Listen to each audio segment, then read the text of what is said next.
Hello, everybody. Welcome to Gaming and Collecting. Usually, I would probably be interrupted by my sister at this point, and some craziness would happen. But I'm flying solo for this episode. But I am joined by a wonderful fellow podcaster. I'm joined by Matt Storm from Fun and Games and Reignite. Matt, how's it going?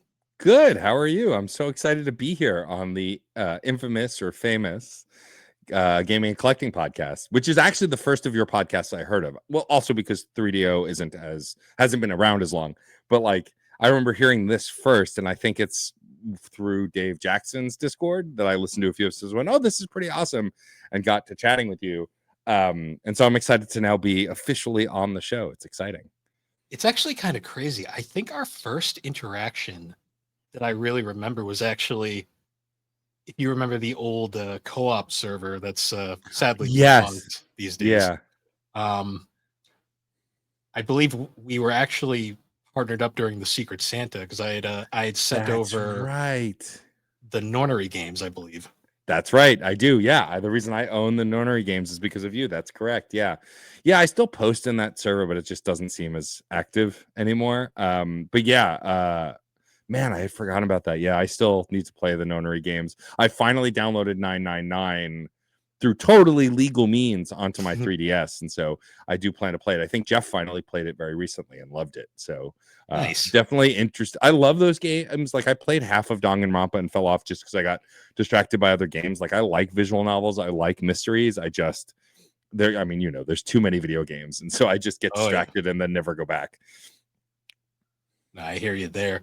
I guess before we start, would you like to shout out your shows real quick? Sure. I will try and keep it brief. You, someone who has 4 podcasts, will understand, or 3 podcasts. No, 4. Wait, how many podcasts do you have now? 3 technically. On 3DO, we do a little side thing called 3D Owned, which is right. Yeah. which is still technically 3DO, but it's just we talk about non-3DO games. That's true. Yeah. I mean, you only have a limited library. Eventually, with the 3DO, you will run out of games. Yeah. So I do 2 video game podcasts. One is Fun and Games, which is a broad topic-based discussion podcast. If you've listened to any of the episodes that we've done with Bill, which there are at least 2 to this point, there will probably be a third when we eventually cover the 3DO. But we've done 2 console retrospectives with Bill, which were a lot of fun. But basically the show focuses on me and Jeff, either with a guest or without, talking about some kind of topic in video games, whether it's a retrospective or talking about is grinding in games good, or interviewing developers, composers, social media managers, basically having broad and interesting conversations about video games. We have a sub-series within that feed that Bill's also done called Side Quests, where you talk about a game you love and why you love it. It's more of a monologue solo show that I edit and produce and occasionally guest on, where someone just comes on to talk passionately about a game they love. Bill and I, just off the air, we're talking about Tales of the Abyss, which Bill did an episode on quite a while ago. And yeah, so that's Fun and Games. I do that with the incredible Jeff Moonen. And then Reignite is a play-along podcast that started as just an excuse to replay the Mass Effect games. Me and my co-host Frankie Bradley Lestrange wanted to play through Mass Effect, but play the games as if we were Commander Shepard and make choices as if we were Commander Shepard, and then discuss why. And of course, more importantly, which aliens we would romance and which were the hot ones. The correct answer is all of them. And after we did the original trilogy, then we did Andromeda, which I had never played, but Frankie had, and Frankie shepherded me, get it, through it, which was a lot of fun. And now we're doing the Dragon Age series. So we did Dragon Age Origins and Awakening. Now we're in Dragon Age 2. And basically, it's an excuse for me and one of my best friends to get together and talk about a series of games that we love and why the choices matter. We often are comparing them to real life. It's kind of a shame that Dragon Age is less prescient these days as, the Templars and overwhelming city and governmental forces restricting what people can do. More current than we would like it to be. But yeah, and so that's Reignite. And then I'm also, when I have free time, a Twitch streamer and a DJ and a bunch of other stuff. But those are the 2 main shows that I do. Nice. Yeah, I'll be sure to put those in the description of this episode. So for this episode, I always joke saying we're moving away from the main topic of G&C, but let's face it, G&C is barely about gaming or collecting half the time. For this episode, this actually kind of came on a whim because me and Matt had been chatting about it in Matt's Discord server when I posted I picked up the book Seconds by Bryan Lee O'Malley. And we kind of joked we should do an episode on it, which pretty much became what this is.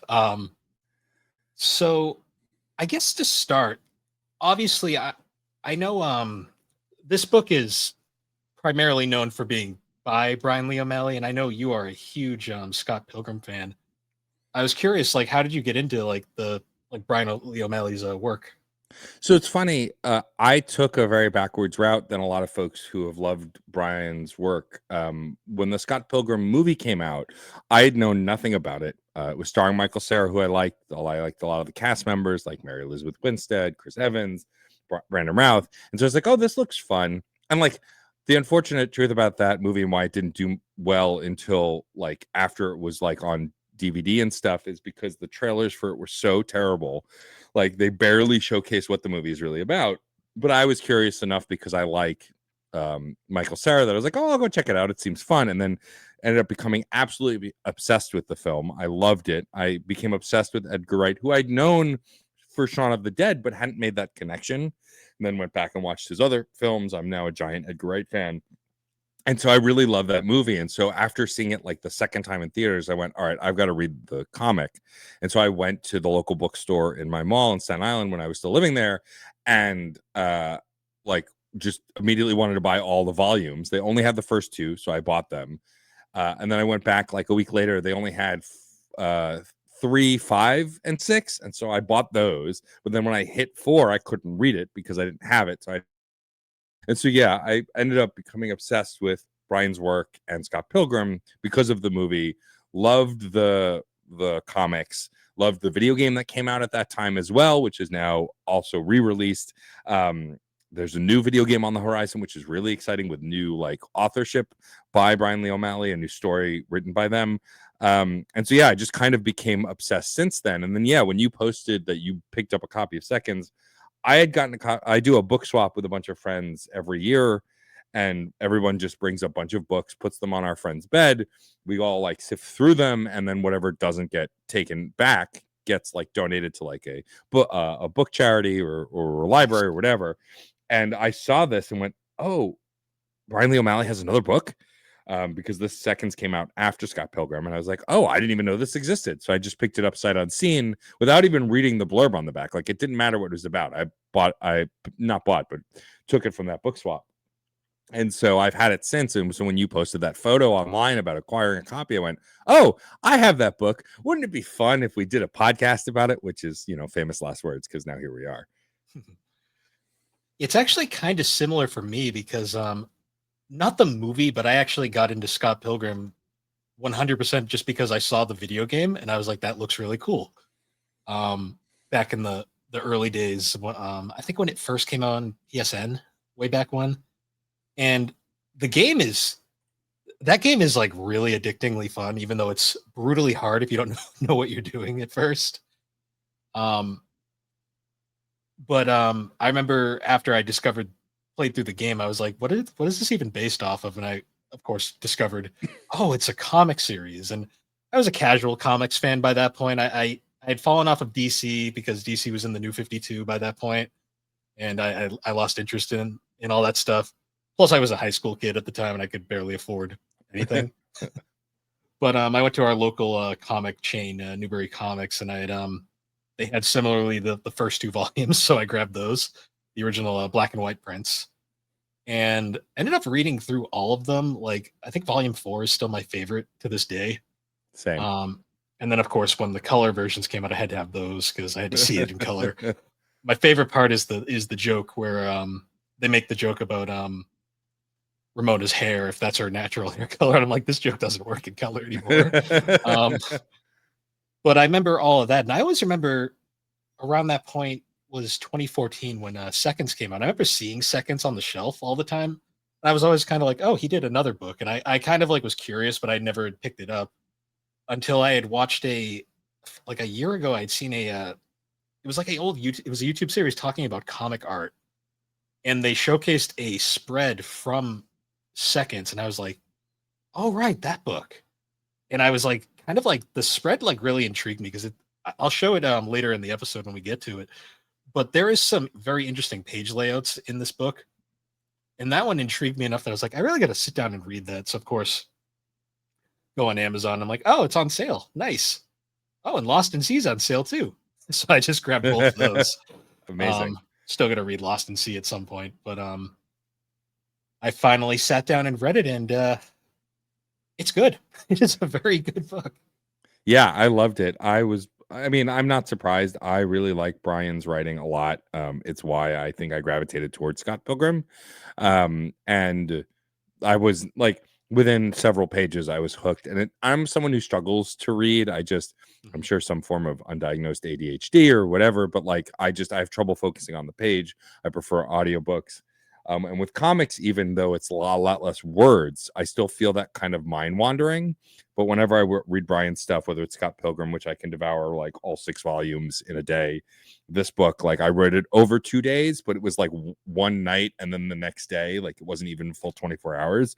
There's just something relatable, and like there's an even flow to his writing that just like kind of sucks me in. It just kind of pulls me through, and I just want to know what happens next. Yeah, I read it actually. So I read it initially a week ago because actually, for some reason, my brain got screwed up and thought we were supposed to record this a week ago. But I reread it yesterday. I actually read it while I was watching the NASCAR race. Because let's face it, you can only watch cars go in circles for so long. So I kind of was like glancing between this and the book, and I got through it in a sitting because this book hooks you very quickly because it starts in one place and you don't really know where it's going, and then it completely goes a completely different direction that I wasn't expecting, and it's got a lot of twists and turns throughout, which I found really fun.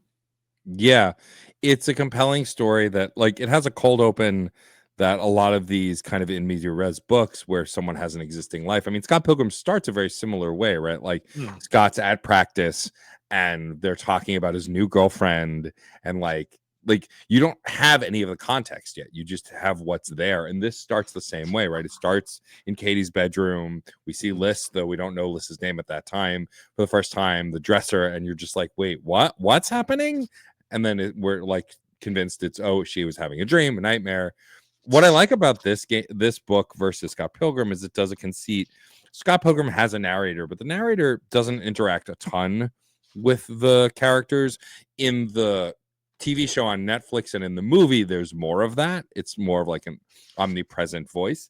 Whereas here, the narrator is her in her monologue, Katie's, and she fights with it a lot, which I thought was really funny. It's a great device of like the narrator would say something and then she would react to it like, no, I'm not doing that. And even sometimes in front of other characters, they'd be like, who are you talking to? And so I really enjoyed that. I thought it was a fun little device. Like when I started reading it, actually, I kind of got attached to Katie in a way because she is very similar to Scott in a lot of ways. The only difference is, unlike Scott, who's kind of like to the point of like the whole point is that he's kind of like a mimetic loser. Yeah. Throughout the thing, Katie is successful. She just doesn't have her shit together, like at all. Which is an interesting dynamic, I'd say. Yeah, Bryan's really good at writing relatable characters that are not perfect. Now, I mean, like Scott, I love Scott Pilgrim as a character. I love that book, but Scott Pilgrim's an asshole and he's not a good person basically until the end of the book and the end of the movie. And even at the end of the book, not as much. Like the movie is a shorter story. It's, more condensed. And so they want that heroic arc for the character. So he kind of redeems himself in the movie more than he does in the book. But basically, if you relate to Scott Pilgrim at any point before the end of either story, you're the asshole, which is hard for some people to realize. Whereas here with Katie, it's similar. Like she is successful. She has a restaurant. She's working on a second one, but she's still an asshole. Like she is not nice. She is selfish. And like, of course, that those flaws instantly make her relatable because you're like, oh, well, I can see either you see those flaws in yourself or someone like that. Like she's an instantly relatable character because she's not perfect. It's one of those things that like when you're writing slice of life versus superhero stories, and even with superhero stories, right? It's why Spider-Man's one of the most popular comic book characters in existence because he's relatable. He's a dork. He's clumsy. He screws up, right? And so I think like especially screw up characters who don't have their shit together, I think are relatable for most folks at any point in their life. For sure, me in my early to mid 40s when I still don't have I have my shit together more than I did in my 20s. Jury's still out on whether I wholesale still have my shit together or not. That's like, it's actually similar because like my favorite comic book character of all time is Wally West, the Flash. Sure. And I always say like Wally West's story from like the Mark Waid run all the way till where he is now.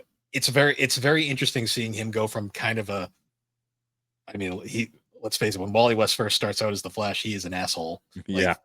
Like a player essentially, and he goes from going to that to becoming a hero who ends up meeting love of his life, starts a family, has all these great friends.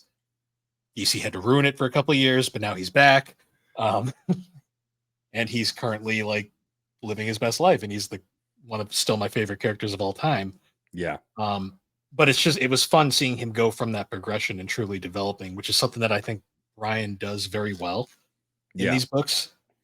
I actually wanted to point it out because I found the page. One of the page that really interested me in this book is actually this spread right here. Oh yeah, it's so good when you see the basement for the first time. Because it's there's barely any text. There's some exposition text in both corners.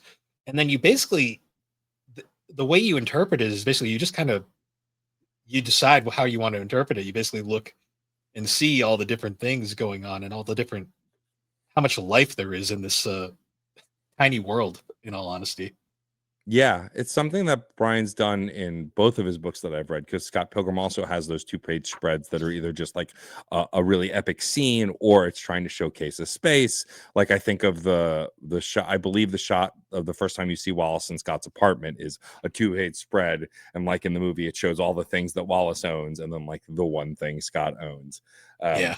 It adds impact, I think, giving that kind of a space. Also, like, a lot of the pages, like there are several pages in this book that are just one thing happening on one page or two things happening on the one page, right? They don't do like 6 or 8 panels. Some pages will have multiple, but for the most part, it's like between 2 and 4 panels on a page. So you can really see the art. It's nice and big and readable, and it's not like overcrowded or unintelligible. Yeah. Honestly, like one of the things I love about Bryan's art is he has this super like unique it's like almost anime style, but it's like not quite like all the way there, where it's kind of like a weird in between. Like all the characters are kind of like super deformed, but like they have that really like cutesy like big eye look to them. And the way he draws his characters, they all have very distinct like looks to them, which helps a lot. Yeah, it makes their expressions really readable. They're really expressive, to repeat myself for a sec. And so like for sure I think it's with intent. I mean, it's without a doubt influenced by anime and nerd culture for sure. I mean, again, video game references abound in a lot of Bryan's work, but also just I think it's like the old sprites in the old 16-bit era. Like I think of Chrono Trigger and Final Fantasy VI. Like the reason those games can be so emotive is because the sprites are like their faces have these exaggerated features. So you can really see when they're freaking out or they're happy or they're excited or they're scared or whatever. I think that kind of readability really helps convey emotion in fiction like this. So one thing I really find interesting about this book's plot is essentially it kind of follows the whole the idea of like the butterfly effect. Yeah. Where one of the main plot points early on is Kate, so the main plot is Katie is starting a new restaurant. She started the restaurant Seconds, and she wants to now start a second one on her own as a half partner rather than just being the head chef. And as such, she's kind of in this weird limbo period where she's not technically in charge at Seconds anymore, but she's still kind of living there. Freeloading essentially while her other restaurant is being built. And it's kind of a back and forth thing where you start to realize the other restaurant's not going exactly as she had planned. And it's kind of there's a lot of stress in her life as she's also dealing with her own relationships. Like we end up finding out that she had a long time ex that returns kind of to her life early on in the plot, and you can tell she's still struggling with that a lot. But she's also has a thing going on with the new chef at Seconds. And the first major thing that happens is one of the because she's distracting everybody because she's kind of aimless at this point. She doesn't really know what to do with her life. Right. She ends up causing an accident that causes one of the employees there, Hazel, who's my favorite character in the book by far. She's great. Yeah. I love her. She ends up getting burned by oil, and she gets taken to the hospital overnight. And then we get kind of like the main running thing through this is Katie discovers this notebook and a mushroom in one of her drawers, and she gets a little note card that basically says, "Write." It's like write your mistake, eat mushroom, go to sleep, or something like that. So she writes basically. She basically undoes what caused the accident, and then we get the kind of main gimmick of the story where there's these different like redos essentially where she in her dream she will basically redo the scene but will avoid the mistake that basically caused all the problems, and then she'll wake up the next morning completely not realizing she's changed the universe. Yeah, and then the way the comic goes from there is because obviously she will then use this to undo a lot of mistakes. Every like section starts with like the word revision and the number, and like it gets into the double digits as she continues to try and backtrack and change things. And it's this basic relatable premise of like, if you could go back and change something, would you change it? If it would, and would that make your life better? Right. And it plays on that concept, especially when you're dealing with an insecure, selfish, kind of worried screw up of a character. Like, of course she's gonna want to go back and change things because she doesn't want to be frustrated. She doesn't want to feel like she's in a dead end, and she wants to do whatever she can to like quote unquote right the ship, or what she thinks is righting the ship. And I love too because it does the classic like time travel butterfly effect thing where a lot of times once a person discovers they have this ability, they immediately abuse it. Of to course. Because some of the things Katie does make sense. She's trying to fix things or change things for what she thinks is the right reason. But then other times it's like, I shouldn't have got too drunk that night, or I shouldn't have done something stupid the one night. Like sort of like minor things like that. And it progressively you start noticing I'm blanking on her name. What's the spirit's name? Liss. Liss is getting very frustrated because she early on makes a point of saying you only get one, but Katie being Katie's like, no, I'm going to take as many as I want. Yeah, it's she thinks that she knows what's best, even though it's clear she has no idea what the hell she's doing. No, because like it ends up being a case of like things. What I find funny is like every time she makes a change, things progressively start getting like they're initially better, but then she realizes no, this is actually worse in a lot of ways. Like one of my favorites is early on when Liz is like basically telling her to stop abusing the magic. She basically tells her to leave her alone, and she takes the mushrooms for herself, which then Liz in retaliation just rearranges her room and completely screws it up, which later then leads to this amazing scene where Hazel comes up to visit. She's like, wow, this is so cool. Like, I like the layout. She's like, the bed is in front of the door. Like, yeah. It's just so funny. And I like how they use like, so this list is this like house spirit that through this developing friendship between Katie and Hazel discovers like how to appease, why Hazel has this like need to like tidy up at the end of the night and leave these offerings for supposed house spirit. It's like a superstition. And when Katie then after a few iterations realizes, no, this thing is real and I need your help. I know you said you do things by the book and there's no book, but actually I need help. And one of my favorite scenes is when she brings Hazel to try and see Liz in the room. Hazel, of course, can't see her. And Hazel's like, and Katie's like, what do you mean? She's right there. And so then she does something to piss off Liz. Liz rearranges the room again. And even though Hazel can't see her, Hazel is now somewhere else. And so then understands, oh, this thing is real. Even though I can't see it, I felt that. I experienced that, which I think is really funny too. There's a very fun scene later on too, where after a few more revisions, they're hanging out at Seconds. They're both drinking wine and just basically just hanging out. And they're watching what Liz does during the night, and she sees her eat the bread. And then there's a point where Hazel leaves her a new like sweater to wear, and Liz, rather than put it on, eats it. Which is just hilarious to Katie, and Hazel's very confused. Yeah, because Hazel can't see what's happening, but Katie thinks it's hilarious and is watching all of it. We also got the return of the classic bread makes you fat joke. Yes, that's something that Bryan does in this book that I really love, is that there's a throwaway line about bread making you fat that is obviously an homage to Scott Pilgrim, but also in many scenes there's a fantasy scene early on where Julie and Stephen Stills are in the background. There's an actual restaurant scene later where Ramona and Scott are in the restaurant, and then we even see Stephen and his boyfriend Joseph later in the book as well.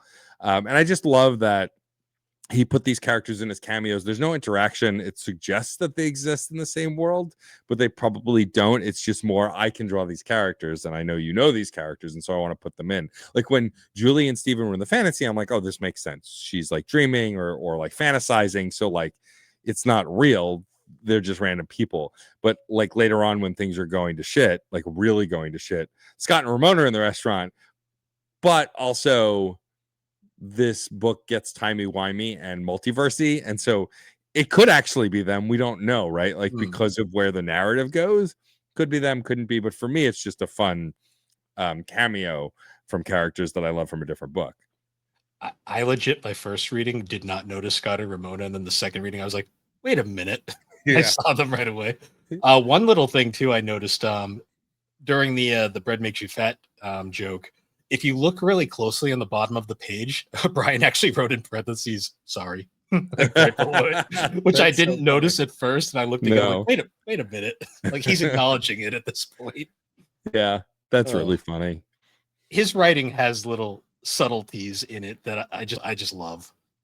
Yeah, it feels like actual conversations you'd have with your friends. It feels down to earth. Like there are plenty of people who can write stories that feel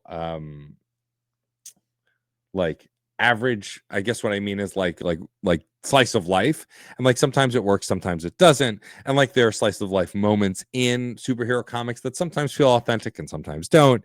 But what I love about comics like this, where there's still a supernatural element, there was in Scott Pilgrim and there is here, but it doesn't change the writing. There's still no superheroes or supervillains. It's, well, maybe technically, but like there's like the larger than life stuff happening doesn't change the writing. The writing is still down to earth, moment to moment, slice of life, just moments in these characters' lives, and makes the characters immediately feel more relatable.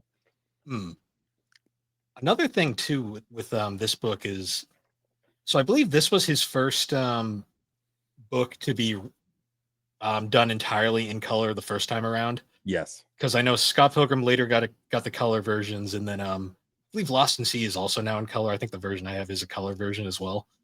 But this book was made from the get-go in color, and it's very interesting how the colors were handled, because like they're very like, they've got a very like kind of a like muted, like almost sepia tone feel to them at times. But then when we go to the revisions, what I find really fascinating is they're like an even more muted sepia tone, kind of to like act like they're sort of a like this one, for example.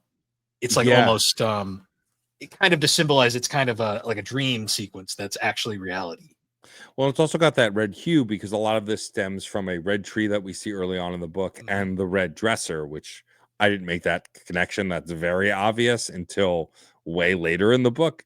But it's a similar kind of red tone that's now a wash over the entire revision until the revision catches up to kind of current time, because the revision is something in the past has changed the recent past, but that recent past change affects a lot of stuff up until the time that Katie is currently inhabiting. Hmm. Another thing too, I completely did not see the first time around, and I kind of like missed was at one point after so many revisions, like things are starting to get really messy. Um, Yeah. List makes a point of saying, like, bringing up how um, Katie brought an uninvited guest, and I was like, when did this happen? I was like kind of confused. I completely forgot about the cauldron and the fact that she dumped the Yes. ash into the right into the earth below the below seconds. So when I'm like sitting there, because at first, like I thought, because progressively as she starts after the point where she dumps the ashes in the basement, um, there are points where every revision, like this weird, like black kind of like shadow starts emerging from the mushrooms. Yep. And at first I was just like, oh, is it because she's overusing them? Like I was kind of That's trying what to, was my thought too. I was like, hmm, "Oh, is this like a evil dark version of her because she's abusing her power?" Which, like, yes and no, but like that wasn't the only like that wasn't the cause of it. It was because that cauldron got dumped into that space. It's funny hmm, too because when she dumps it, I didn't think twice about it. I was like, "Oh yeah, she's just like emptying out this thing that she wants to use for the mushrooms." It didn't like I didn't make that connection at all till I got towards the end. hmm. Because they even foreshadow it right before that when they make the joke at unfortunately Hazel's expense because she's always the butt of jokes in this Yes. book. They're like, ah, it's a witch's cauldron. Hazel, you look like a witch. And it cuts to the scene of her just she's green and like a Yeah. witch. And I'm just like, that poor girl. She did nothing wrong. Yeah. You leave her alone, you jerks. I do love that they do develop a genuine friendship throughout the book, even to that depressing point later on where she straight up disappears because she gets erased from existence. Yeah, I think it's really interesting that so there every time Katie revisions time, everyone doesn't remember the previous time, which they'll explain later why. They just remember this new revision. But Hazel every time remembers Katie and remember and believes everything Katie's talking about, and in every timeline, in every like revision of the time, they're still friends because of that initial moment after the burns that then didn't happen, but they became friends. That friendship stays consistent. And I love that too. This idea that friendship defies time and space a little bit is a really lovely sentiment. Hmm. It's also interesting too because like one of the other messages that this book really tries to portray is the whole idea that like be careful what you wish for, or sometimes what you think is perfect is not actually perfect. Yeah. Because one of the first, like a lot of the early wishes are mostly minor things, like she's undoing her dumb mistakes throughout the day. The first major revision she has is where she decides to change it so she never split up with her boyfriend. I'm forgetting his name. Max. Max. Yeah. Early on, he looks like Lucas Lee A from little bit, yeah. He's got that from strong Scott. jaw and he like always has ladies hanging on him and like seems like the womanizer type a little bit. Like he seems sweet once we get to know him as character, but like there's this image that's projected on him, which I think also is part of us seeing the world through Katie's eyes. Hmm. But yeah, they broke up because when she wanted to spin off into a new restaurant, she wasn't ready to commit. He wanted to move in together. She didn't want to. She also didn't want to leave the attic above seconds because it was cheap and she was trying to save money. And so she revises that so they end up to staying together. But then as she does things like that, then other things don't match. Like when she talks about her restaurant, he gets upset because what Katie doesn't know is in that timeline, it's their restaurant. They went Yes. on it together. And then in one version of the later revisions, it's not even their restaurant, it's his restaurant because he had done all the work because she was doing whatever else. Right. And I like that no matter how hard she tries to make it quote unquote perfect, it isn't, even to a point later where she wakes up in bed crying and he tries to comfort her and she says, "You're going to leave me," or like, "I screwed everything up." And he's like, "You didn't screw up anything," because he doesn't know. He doesn't like, no one else is remembering the revisions except her and sort of Hazel. I think it's more Hazel trusts Katie and Katie and fills Hazel in, and like the stuff they're talking about makes sense. And I think some of the revisions still have that commonality of them being friends, even when it Hmm. revises, even though a ton of other relationships change. And I just think it's interesting, like how they show, even when you're getting X right, A or B may not be right because you can't have everything. Yeah. Like one of my the biggest ones is when they decide to change which restaurant they purchased, going from the really in bad shape one to this smaller one that was in better shape.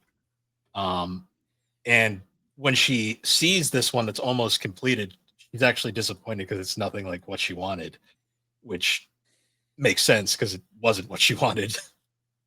Yeah, I think also what you want changes, right? I think Mm, a lot of the revising stuff here is like what you want in a moment doesn't mean it'll be what you want forever, or even what you want forever may not be turn out the way you thought it would. And so a lot of those variables come to pass, like whether it's seconds changing or this restaurant that she bought changing, the name of it changing from Lucky's to Katie's to a bunch to MX2.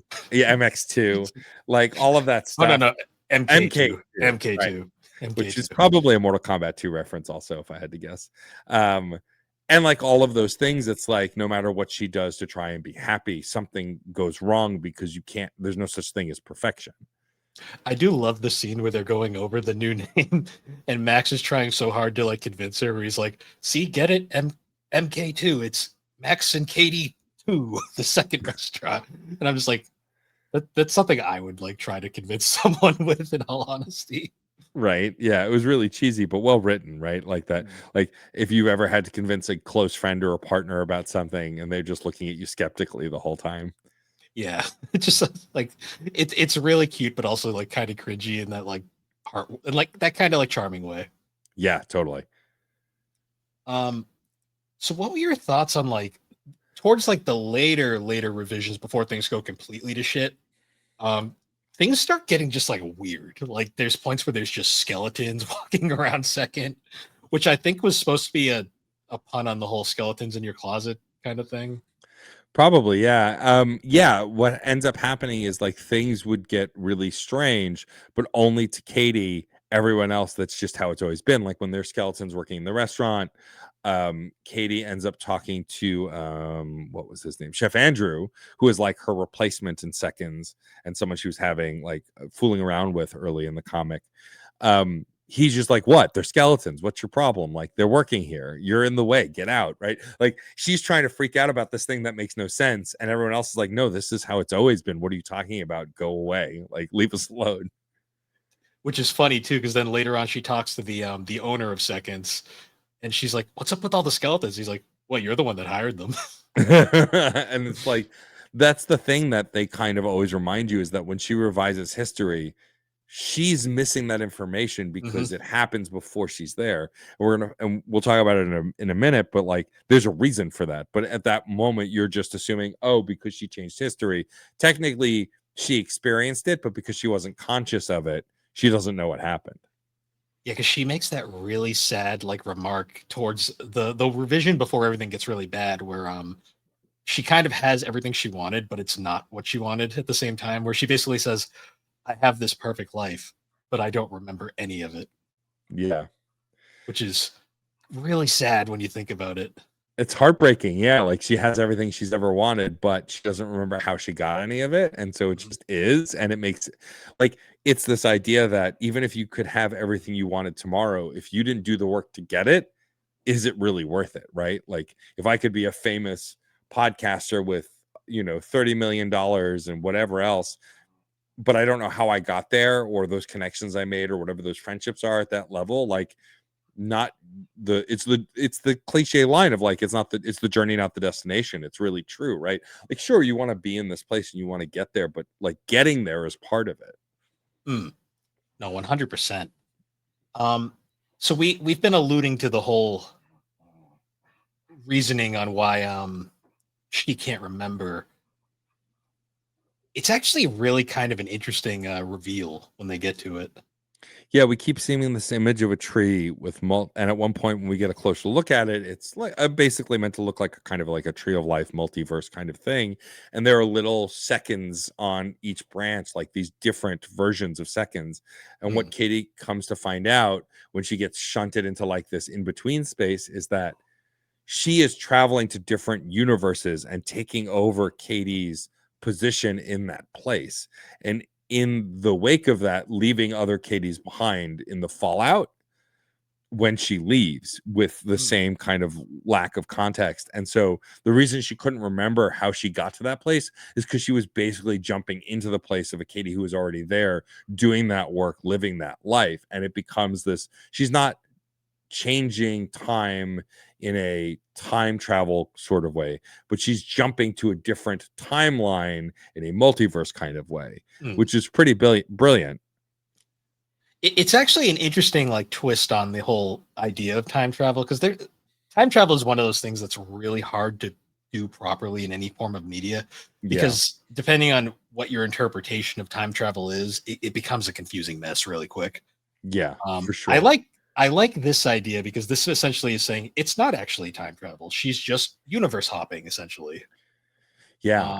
And that the evil being that's born of the soil and the mushrooms is basically like some is how I understood it was like the original version of her, like before she started to jump, that was the version of her that got left behind as she started to jump.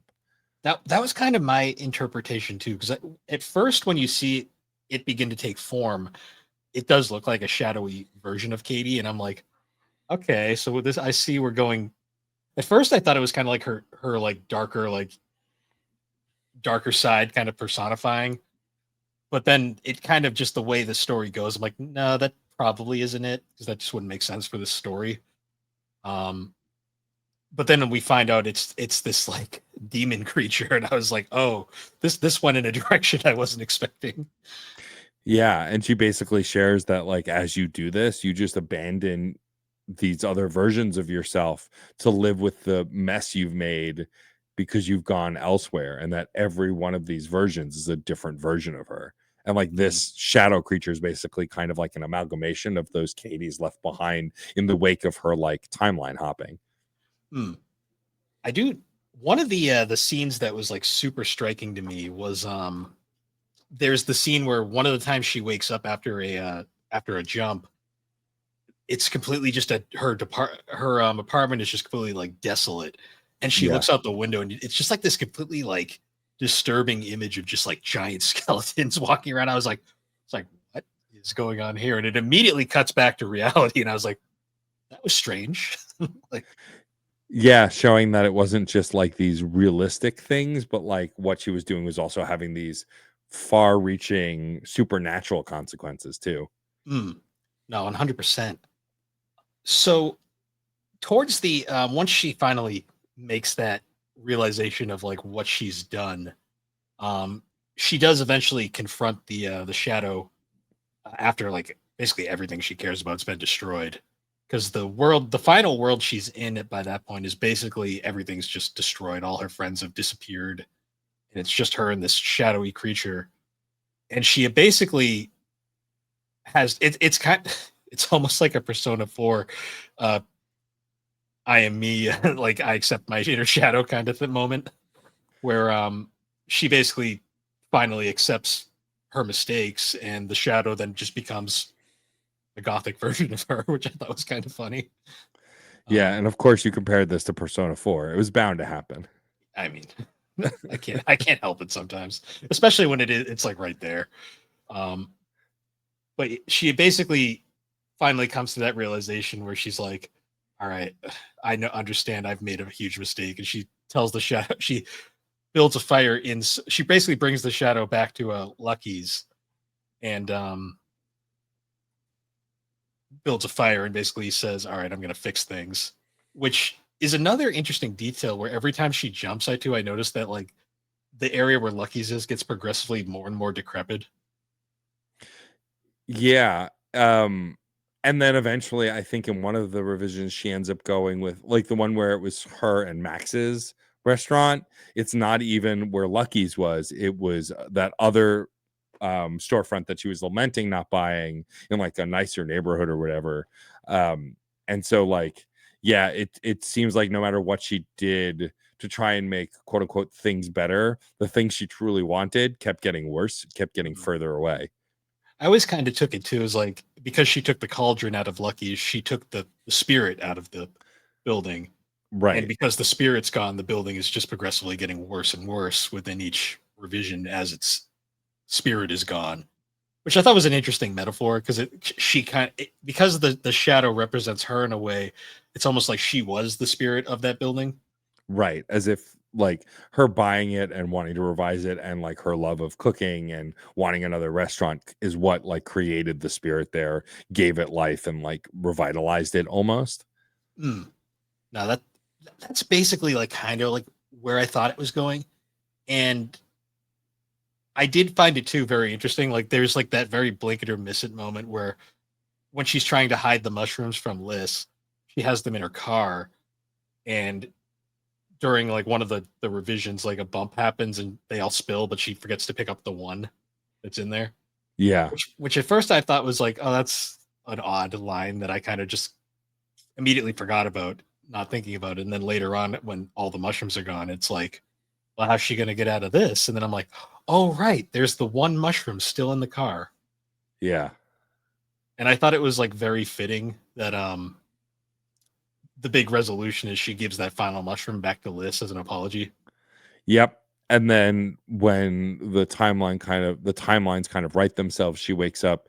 She also kind of like the foreshadowing of the earlier hospital trip. She wakes up in the hospital Hmm. with first Arthur, her business partner, there, and then Hazel later.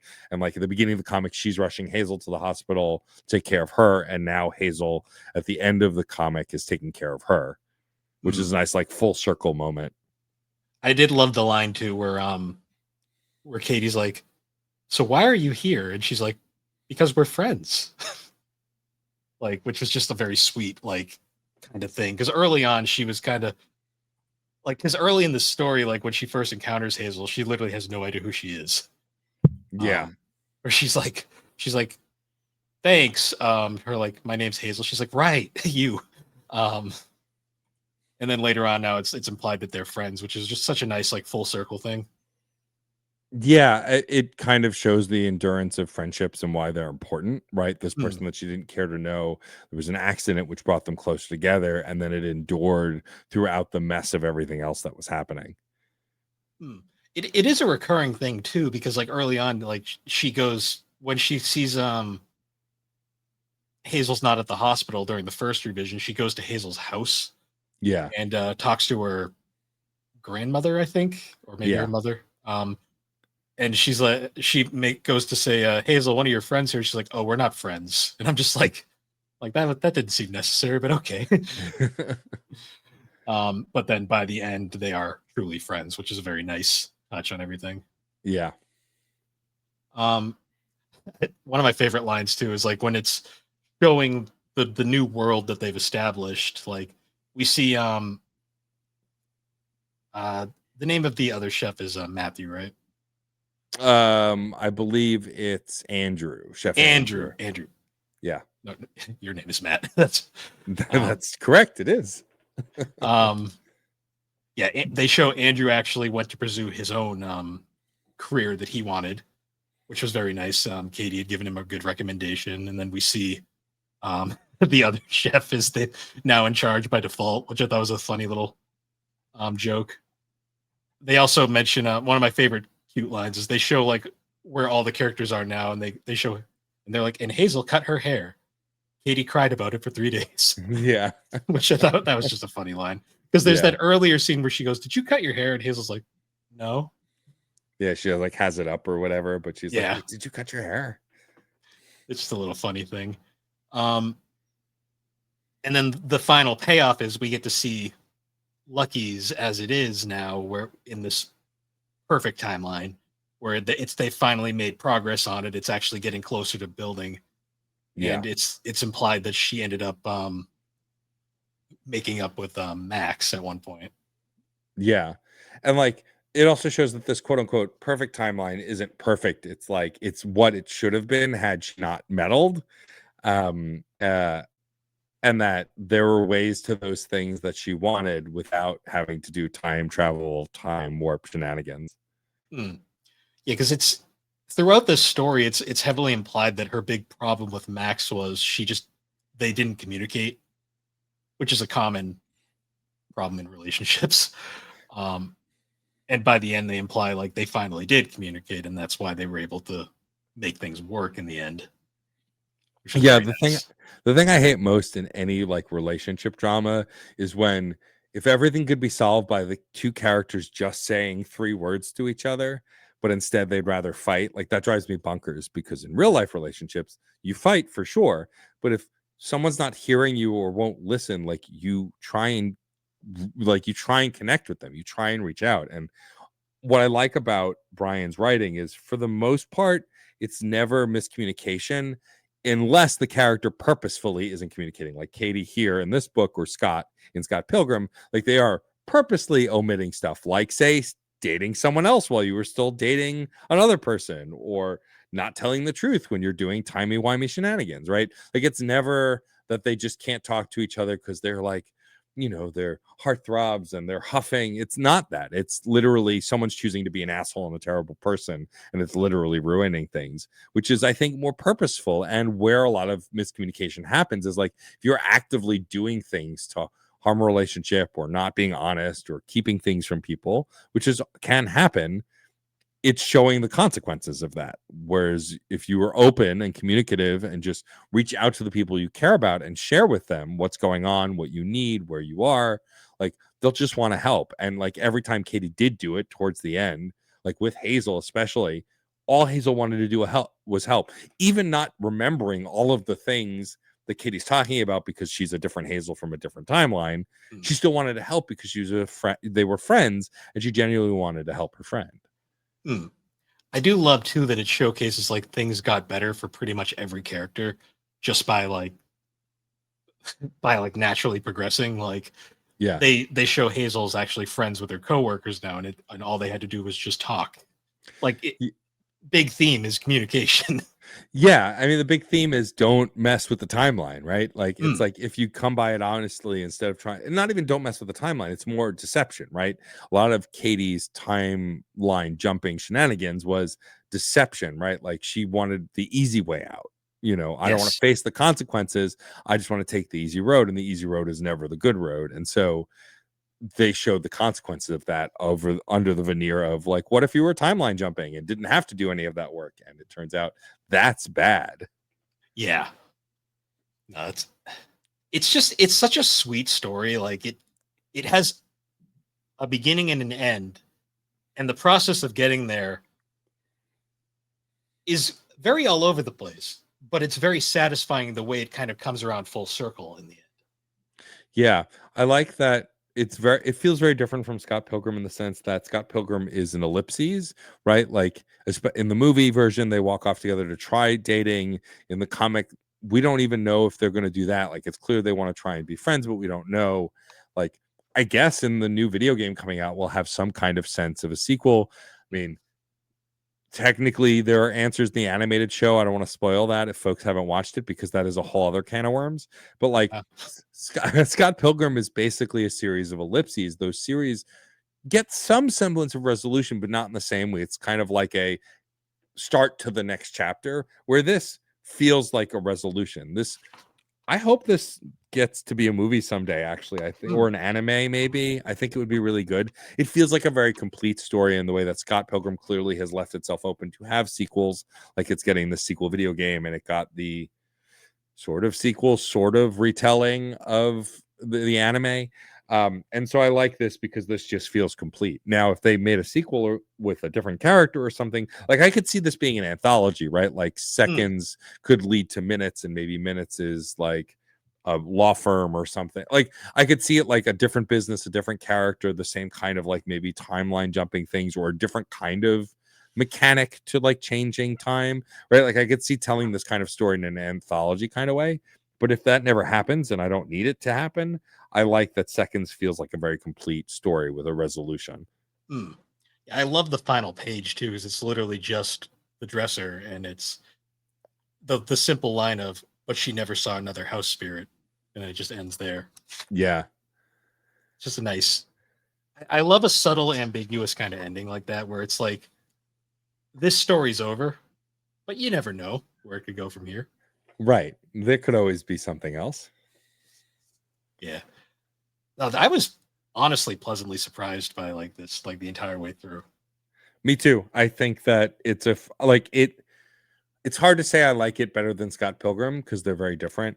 But like Yeah. it just proves to me that Bryan Lee O'Malley is easily one of my favorite graphic novelists. I'm definitely gonna go what is it? Lost at Sea is the first book Yes. that they did. Definitely gonna check that out. But like now they have me. Like any video game, movie, comic, whatever they do, I'm all in at this point. I believe their next so currently I know they are writing the comic Snot Girl for Image Comics. Yes. They're not doing the art; they're just writing, which is interesting. I've been meaning to check that out once it gets a like a trade paperback. Yeah. Apparently they're currently working on something new called Worst World, according to Yes. Wikipedia. Yeah, Which so it's TBA. There's no release date, but it sounds like that's going to be their next like full length graphic novel. hmm. I'm looking forward to that. Honestly, I get the fact that it's probably going to be a bit because seconds took quite a bit to come out too. From what I've heard, I know Ryan was going through some personal Yeah. issues at the time, which kind of bleed into a lot of the aspects of the story. Yeah, it says in an interview at Entertainment Weekly, the citation, Bryan Lee O'Malley announced the graphic novel Worst World, which is the next graphic novel they're working on, but no details beyond that. I look forward to that eventually. Yeah. I do gotta say though, I'm not a huge fan of this like slipcover, just because it doesn't cover the whole thing. And when you're reading it, it was like constantly sliding. Oh, I took it off. Yeah, while I was reading and traveling with it, I was taking it to work. I just left the slipcover in my bookshelf because it was no fun. Yeah, I mean, and I do know that Bryan Lee O'Malley is writing and helping create the world for the new video game, which is being done by Tribute Games, which like have been on a fucking roll with beat 'em up games. I love their Ninja Turtles game. We have the Cosmic Invasion, I think, coming out this month or next month, which is their Marvel beat 'em up. And now this, I think the Scott Pilgrim game is sometime next year. There's no release date yet. And so I'm really excited for that. I don't know how in depth the story will be in that, but I can't wait. I'm just curious. Have they said if it's based directly off of the original canon, or is it based off of what Takes Off tried to do? They haven't said. We have no Okay. idea. We just know that it's warring factions in Canada, and like Scott Pilgrim and Ramona have a faction with currently Lucas Lee and Roxy Richter. I think the robots are a faction, and then there's one other, I forget which, but like it's like a turf war, it sounds like, but yeah, we don't know much more beyond that. That sounds fun, in all honesty. Yes, absolutely. It would be fun if like Katie or Max or someone is like a bonus character or a hidden character or something. That could be fun. I would like to see something else done with seconds. I'm not sure if it ever will happen. I mean, admittedly, I'm perfectly okay with this being what it is. Like, yeah, I would like to see something done with it though, because I honestly feel like it's kind of underrated. oh yeah, I don't really hear anybody talking about it now. I mean, Scott Pilgrim is a multimedia, not empire, because that makes it sound like it was incredibly successful, which it wasn't, at least initially. Like it sold well, but the movie tanked in theaters. It didn't do well until it got re-released on DVD and digital. And even then, it feels more like a cult classic than like a ubiquitously celebrated film, unless you're a deep Edgar Wright fan or comic fan. But it's just there's more to it with the Netflix show. It's more well known now, and then of course Bryan Lee O'Malley did a tour with Art Prince where I got to meet him, which was great. There's the original video game, the new video game, right? Seconds just has the book, which is a lot of graphic novels, but I would love to see something else with this. If not a video game, maybe some kind of movie or anime or TV show or something, because I think it could work in another medium. But I'm with you. If I never got anything else with it, I do love this book a lot, and it is up there as a favorite graphic novel because I think it's a complete package that's done really well. And again, I think another reason I also want to get a trade of Snot Girl once there's one is I like Bryan's writing a lot. I like his I like their animation style as well and their art style as well, but their writing is what brings me back to these books. And so I would love to read something else. And I've heard good things about Snot Girl, though I haven't read it yet. like, in all honesty, I'm just happy it exists. Me too. Totally. And I really need to read Lost at Sea at some point. Yeah, same. Because there is I did get the special edition. It was re-released to like a nice hardcover version Mm-hmm. a while back. I did pick that up. I just have to actually sit down and read it. Yeah, I don't own a copy of it yet, but it's on my short list of now things that I want to get. No, 100%. But yeah, I think that pretty much sums it up for seconds. Any like other final things or I just think if people really want a book that has heart and that is in the end feel good and is a slice of life book that has some really cool, interesting, still sci-fi stuff to say, I think it's really worth it. I think if you're a fan of Scott Pilgrim at all, you should read this book sight unseen. Like it's more of that vibe. It's not exactly the same, but it's a similar vibe. And if you really liked Scott Pilgrim, I think you'd like this too. I can't speak to Lost at Sea because I haven't read it, but I imagine that too. But for sure, this feels like a follow-up to Scott Pilgrim in the sense that it's got the same kind of vibes. And if you dug Scott Pilgrim in any form, TV show, movie, video game, comic, you would definitely like Seconds as well. No, 100%. Yeah, a definite must read in my opinion. Fairly easy to find. I mean, it's on Amazon pretty much all the time. Probably at a local bookstore if you still have those. I know they're not the easiest thing to find these days. Yeah, I'm grateful that we have 2 local bookshops near us in Brooklyn. So, and they are happy to order something for us so we can buy it from them. So that's been a godsend. I'm in that weird like area of Connecticut where there's just Barnes and Nobles everywhere for some reason. Terrible. At least it's a bookstore. That's fair. True. Totally true. But yeah, Matt, thank you so much for joining me for this. This was really, I love talking like obscure stuff. Like, and I love my sister, but I can't. Not everything I can talk to her about because we have different interests. Sure. So it's really fun to talk about just something different like that. I've been really wanting to check this book out for a while now, and it's been really fun chatting about it with you. Sorry, I can't talk right now. All good. No, yeah, same. I'm glad that me doing a bit turned into an actual podcast episode. It gave me an excuse to read it as well, which I'd been putting off and loved it, and now I'm annoyed that it took so long. And yeah, I enjoy collaborating with you, Bill. We've worked on a bunch of stuff together, and I'll happily come back on the podcast to talk about something completely obscure that I needed an excuse to cover. No, 100%. I'll try. Hopefully, then I can get Alex out of hiding. In all honesty, she's probably sleeping right now. So I am bummed to not get to meet the infamous Alex, but I am honored to fill her very important shoes in this way to chat with you about this book. It was a good time. So thanks for having me. Thanks for joining, Matt. Before we wrap up, I know you plugged your shows at the start. If you want to just give a quick, like, I guess second shout out at the end. Sure. I mean, well, if you want to follow any of the stuff that I'm doing, you can go to djstormageddon.com. That has a link to both my podcasts, the Patreon for fun and games, my merch store, my Twitch page, my socials. If you're looking for socials to follow me on, the best are either djstormageddon.com, which is at Blue Sky. I have my URL there. And then, or Instagram is DJ_Stormageddon. Those are the best places to reach out. But otherwise, like I said, my link tree is got all the stuff that I'm working on, and you can go check all that stuff out. Perfect. And I'll be sure to include those in the description of this episode. And yeah, once again, guys, thank you for joining us on the Gaming and Collecting Podcast. You can find the Gaming and Collecting Podcast on all the major podcasting platforms, particularly Apple Podcast and Spotify. And be sure to check us out over on the Superpod Network. That is superpodnetwork.com. Awesome site featuring a whole bunch of other awesome podcasters, shows, friends, videos, all the fun stuff. We also do we do blogs every now and then. We're about to actually kick off our annual Spooktober, where a bunch of us will be covering different horror themed games for the month of October. I personally will be covering the extremely obscure Sega Dreamcast game Carrier. Oh boy. I might also be doing an article for it this year, so you can keep an eye out for that. Yes. Nice. Cooking up something with Aaron, still figuring it out, but hoping to get that in before the end of October. So we'll see. Excellent.